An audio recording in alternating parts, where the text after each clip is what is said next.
नमस्कार दर्शकों, पंडित साधना चैनल में आप सभी का हार्दिक स्वागत है। आज हम बताएंगे आपको गुप्त नवरात्रि में किस विधि से क्या पाठ करें और किस मुद्रा से पहली बार में ही पाठ सिद्ध हो जाएगा। वीडियो पूरा अंत तक देखिए एवं वीडियो देखने से पहले हमारे चैनल को subscribe, video like, WhatsApp, Facebook, Instagram एवं सभी प्रकार के सोशल नेटवर्क इनसाइट्स पर हमारे वीडियो को अधिक से अधिक शेयर भी कीजिए।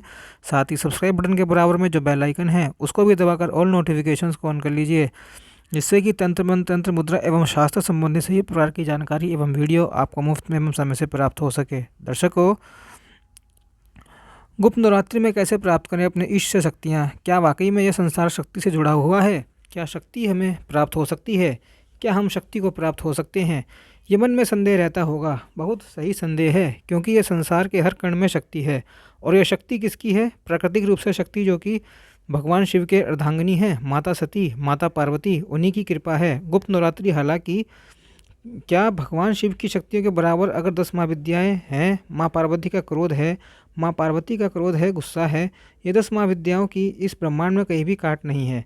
जो व्यक्ति इन 10 महाविद्याओं और इन रहस्यमय शक्ति को समझ लेता है, वो माँ की कृपा को प्राप्त करने का प्रयास जान लेता है।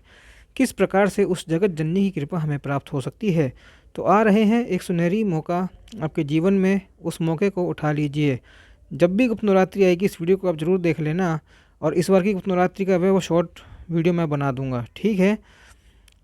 यह समय सोकर नहीं गुजारना चाहिए। बेशक आपको कोई साधना प्रीति का ज्ञान नहीं है, बेशक आपको कोई ज्ञान नहीं है, आप साधना करना नहीं जानते हो, लेकिन जो मैं आज के वीडियो में आपको बताऊंगा, अगर इस प्रकार से आप कार्य कर लेंगे तो आपके ऊपर देवी माँ की कृपा होगी। और माना जाता है कि कलयुग में 10 महाविद्या प्रचंड रूप से काम करती हैं। जो किसी को धोखा देता है, षड्यंत्र रचता है, किसी के साथ छल और कपट करता है, माँ उन्हें अपने ही हिसाब से दंडित करती हैं।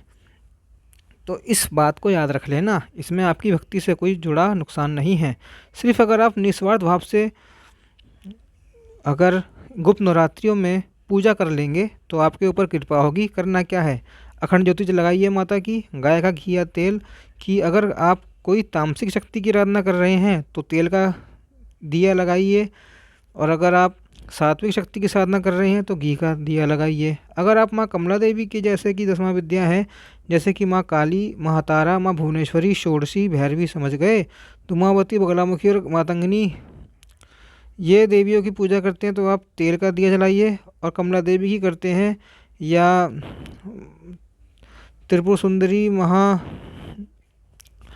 कमलात्मिका, माँ षोडशी, माँ भुवनेश्वरी की करते हैं तो घी का दीपक जलाइए, ठीक है। इन 10 महाविद्याओं में अगर माँ कमला देवी की आप आराधना कर रहे हैं तो लक्ष्मी जी का प्रतीक मानी जाती हैं, तो आपको तिल के तेल का दीपक लगाना चाहिए। अगर आप माँ तारा और साथ में भैरवी और साथ में माँ काली की आराधना कर रहे हैं तो आपको सरसों का तेल का दीपक लगाना चाहिए। अगर आप जो है बगलामुखी की आराधना कर रहे हैं तो आपको गाय के देसी घी का, जो पीले रंग का पीताम्बरी धारी माँ की आराधना कर रहे हैं तो गाय के देसी घी का दीपक जलाना चाहिए, ठीक है। अगर तामसिक साधना कर रहे हैं तो सरसों के तेल का लगा सकते हैं। तो ये अगर सात्विक तौर पर कर रहे हो तो गाय का घी लगाइए। माँ से प्रार्थना करिए कि हे मातेश्वरी, मैं आपकी विद्याओं के बारे में नहीं जानता, मुझे तनिक ज्ञान भी नहीं है, मुझे इतना पता है कि ये बगैर गुरु के सिद्ध भी नहीं होंगी, इसके लिए गुरु का होना अनिवार्य होता है। इन विद्याओं को अगर आप अपनी शक्ति को, लेकिन इनकी कृपा को आप प्राप्त कर सकते हो तो सात्विक तौर पर इसमें कोई नुकसान नहीं। आप गुप्त नवरात्रि में जो पाठ करना है शुरू कर दीजिए। दुर्गा सप्तशती का लगातार रोज रात्रि समय, यह पाठ का समय मैं आपको बताता हूँ। अगर सुबह के समय करते हो तो आपके सुबह के समय पाठ करने से आपके शरीर में कोई रोग, आपके परिवार में, आपके घर में कोई रोग नहीं होगा। और रात्रि शाम के समय पाठ करने से लक्ष्मी की अपार कृपा आपको प्राप्त होती है। रात्रि के समय पाठ करने से संकट भय आपको कभी सताता नहीं है, आपको कभी तंग नहीं करता है। दुर्गा सप्तशती के अंदर जो माँ के 108 नाम हैं वे बड़े पवित्र हैं। आप 108 नामों का भी कार्य कर सकते हैं, उनके नाम की माला जप कर सकते हैं। 108 नामों की माँ के प्रतिदिन आप नाम लिख लीजिए, 108 नामों की माला जपिए। सिद्ध कुंजिका स्तोत्र को सिद्ध कर सकते हो आप, सिद्ध कुंजिका स्तोत्र का भी पाठ कर सकते हो, अर्गला स्तोत्र का भी पाठ कर सकते हो, माँ के कीलक स्तोत्र का भी पाठ कर सकते हो, माँ के देवी कवचम का भी पाठ कर सकते हो, श्री देवी अथर्वशीष का भी पाठ कर सकते हो, और चंडी चरित्र का भी आप गुणगान कर सकते हो। दुर्गा सप्तशती एक कल्याण में कार्य करने वाली कोई, जो आप सोचो, एक ग्रंथ है जो कि मार्कंडे जी के द्वारा रचित है। मार्कंडे पुराण के सामान्यिक मनमंत्र के अंतर्गत देवी महात्म्य के अंदर दुर्गा सप्तशती का ग्रंथ समाहित है। इस ग्रंथ को अगर आप सही रूप से समझकर जो प्राणी पढ़ता है और इसका नित्य स्मरण करता है, उसके जीवन में माँ की जो शक्ति है उसके साथ सदैव जुड़ी रहती है। माँ की योगनियाँ प्राप्त हो जाएंगी आपको, 1000% मैं आपको बता रहा हूँ, माँ की योगनियाँ प्राप्त हो जाएंगी। लेकिन भाव कैसा है करने वाले का, यह सबसे बड़ा जो है सुनिश्चित करता है। अगर आपके भाव माँ के प्रति समर्पित हैं, पूर्ण रूप से समर्पित हैं, और वाकई में आपके आंतरिक मन में माँ के प्रति समर्पण है, तो माँ को जगाने का प्रयास है और उनकी कृपा को प्राप्त करने का प्रयास है, तो ये गुप्त नवरात्रि आपको वो देकर जाएंगी जो आप तक आपने कभी सोचा भी नहीं था।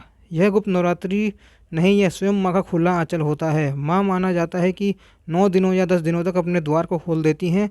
जाइए, उस ग्रंथ को ग्रहण कीजिए, उस शक्ति को ग्रहण कीजिए जो आप प्राप्त करना चाहते हो, जो संसार में आपने अभी तक प्राप्त नहीं किया। गुप्त नवरात्रि का मतलब ही गुप्त है, रहस्यमय पूजा, गुप्त रहकर करी गई पूजा। यह संसार आज के समय कौन सी भाषा को समझता है? यह संसार उसी भाषा को समझता है जो दिखाई नहीं देती है, जो दिखाई नहीं देती, क्योंकि अगर कोई किसी की में होती है, घमंडी होता है, अहंकारी होता है। अधिकतर लोगों के ऊपर क्रियाएं गुप्त नवरात्रि में ही की जाती हैं। अधिकतर लोगों का नुकसान गुप्त नवरात्रि में ही बिठाया जाता है। गुप्त नवरात्रि में तांत्रिक लोग साधना करते हैं, माँ को प्रसन्न करने का पूर्ण रूप से प्रयास करते हैं, हर प्रकार की बलि, हर प्रकार का भेंट देने का प्रयास करते हैं। लेकिन जो सात्विक तौर पर भगवती को जगा लेते हैं, जो सात्विक तौर पर भगवती को पा लेते हैं, वो ज़िंदगी में कभी भी, अगर आपके मन में कई लोग ऐसे व्यक्ति होते हैं जो वीडियो देखने के बाद तरह तरह का तर्क उठा सकते हैं, तरह तरह के क्वेश्चन उठा सकते हैं, तो उन व्यक्तियों के लिए यह है कि माँ, अगर आप सोचो कि तामसिक शक्ति के माध्यम से ही कटेगी, तो माँ के भिन्न भिन्न रूप हैं। भगवती माँ दुर्गा ने अपने अलग अलग प्रकार के रूपों को तैयार किया है। कोई ऐसे नहीं है, माँ काली, माँ तारा, माँ शीतला देवी, जो कोई वैसे रूप नहीं है। वे सभी रूप हैं जो तामसिक तक प्रकार की क्रियाएं करते हैं। लोग उन्हीं की भाषा में जवाब देने के लिए तो ऐसे मत सोचना कि माँ का। लेकिन अगर जो व्यक्ति तामसिक तौर पर कार्य नहीं करना चाहते, सात्विक तौर पर माँ को बनाने चाहते हैं, तो ये तो है नहीं कि माँ का वो रूप आपको आशीर्वाद नहीं प्रदान करेगा। आशीर्वाद जरूर प्रदान करेगा आपके ऊपर। थोड़ा सा ये है क्योंकि वो तंत्र तेज होता है तलवार की तरह, लेकिन हम माँ के भोले भक्त हैं, माँ को वैष्णव रूप में पूजना चाहते हैं, माँ को वैष्णव रूप में प्राप्त करना चाहते हैं। चाहे हमें लग जाए 2 साल, चाहे लग जाए 3 साल, लेकिन हमारा समय माँ को प्राप्त करने के लिए तो है ही। आप गुप्त नवरात्रि में दुर्गा सप्तशती का पाठ कीजिए, माँ के 108 नामों का पाठ कीजिए। कुछ भी करके आप सिद्ध हो जाओगे, आप किसी भी प्रकार से रोक नहीं खाओगे, आपके कार्य 1000% बनेंगे। आज लिख लेना, आज इस वीडियो को सेव कर लीजिए आप और लिख लीजिए जो मैंने इनमें पाठ बताए हैं, इनमें से कोई एक पाठ उठा लीजिए और करने बैठ जाइए। एक दीपक जलाइए, अखंड दीपक, ब्रह्मचारी का पालन कीजिए, ज़मीन पर सोइए, एक समय फलाहार कीजिए, एक समय भोजन कीजिए। क्या आप सोचते हो कि इसके अंदर फलाहार ही चलता है? नहीं, इसमें कलश की स्थापना नहीं होती है, इसमें कलश की स्थापना नहीं होती, माँ की भगवती की पूजा की जाती है। भोग बनता है आपके, और इसके विचारों के अंदर शुद्धि कर माँ को भोग लगाइए और पूर्ण रूप से माँ को जगाइए। देखिए, ये देने वाली आपको 100% से समय ऊर्जा से भरा हुआ होता है। ब्रह्मांड में, आकाश में उस वक्त ऊर्जा का विचरण होता है। गुप्त नवरात्रि रात्रि में ही इस ऊर्जा को प्राप्त किया जा सकता है। आप कभी सोच रहे हो कि दिन में ही मैं बैठ जाऊंगा, रात्रि को मुझे भय लगता है? गुप्त नवरात्रि रात्रि के लिए ही बनी है। रात्रि में ही माँ की शक्तियों को प्राप्त किया जाता है, रात्रि में ही माँ की शक्तियों को जगाया जाता है, रात्रि में ही माँ की कृपा को प्राप्त किया जाता है। आप सोच रहे हो कि आपको यह कृपा सुबह प्राप्त होगी। सुबह तो माँ का, भगवती का भजन कीर्तन जो आप कर रहे हो वो करते रहिए, लेकिन साधना का क्षेत्र जो रात्रि का है, मैदान है रात्रि के द्वितीय पहर का, भगवान शिव का ध्यान कीजिए, गणपति जी मैया का ध्यान कीजिए, अपने गुरु का ध्यान कीजिए। और वैसे माना जाए तो 10वां विद्या की रत्ना गुरु के बगैर तो करनी ही नहीं चाहिए।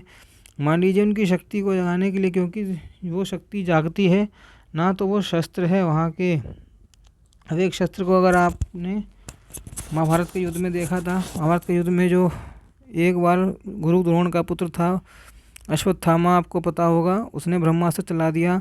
ब्रह्मास्त्र अभिमन्यु की पत्नी के ऊपर, लेकिन चला तो दिया, लेकिन वापस तर्कस में लेना नहीं आया उसको, क्योंकि उसको छोड़ने का ज्ञान था लेकिन वापस लेने का ज्ञान नहीं था। अनुद्धार ज्ञान आदमी को तंग करता है, विनाश काले विपरीत बुद्धि। इसलिए गुरु होना जरूरी है, इसलिए गुरु का ज्ञान होना जरूरी है। किसी शक्ति को जगाने का अगर आप प्रयास कर भी लेते हैं और फिर बाद में उस शक्ति को नहीं संभाल पाए, फिर वो आपके कुटुंब को भी नुकसान करती है। लेकिन क्योंकि मैं तो पहले ही बोला है, ये तो 10वां विद्या माँ दुर्गा के शस्त्र हैं। आपने माँ दुर्गा को शस्त्रधारी अष्टभुजाओं में देखा होगा। माँ ने मुगदल भी धारण कर रखा है, तलवार भी धारण कर रखी है। माँ की ये विद्याएं हैं, क्रोध रूप की विद्याएं हैं। जब कोई आदमी मानता नहीं है ना प्यार में और प्यार से, तो माँ इन्हीं रूपों को धारण करती है। तो इसलिए अगर वीडियो अच्छी लगी हो और हितकारी, आप लोग जान सकते हैं, हितकारी लगी हो उन लोगों के लिए जो माँ की भगवती की पूजा कर रहे हैं, तो वीडियो को शेयर ज़रूर कीजिएगा सबके साथ। और माँ के सच्चे भक्त लोग और जिनको ये हमारी प्रस्तुति अच्छी लगी, चैनल को सब्सक्राइब करते जाइएगा। जब तक के लिए जय माता रा।